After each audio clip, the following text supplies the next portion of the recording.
How to turn off two-step verification on Roblox.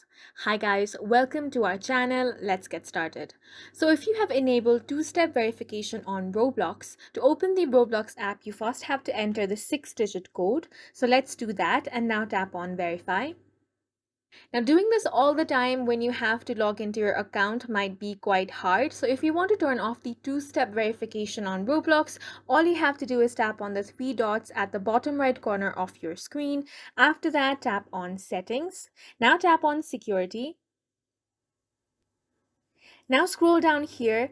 So as you can see, I have enabled the two-step verification code from email. So if you want to turn this off, then all you have to do is toggle this option off. Now here it says if you turn off two-step verification, your account will be less secure and only your password will be needed for actions like logging in. So if you're sure for this, then tap on confirm. Once you do that, an email will be sent. So go ahead and check your email app.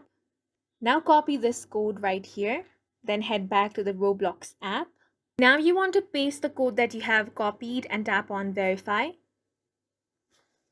And as you can see, the two-step verification has been disabled on Roblox. And that's it for this video. We hope you guys found it helpful. Please make sure to hit the like button and subscribe for more helpful tutorials.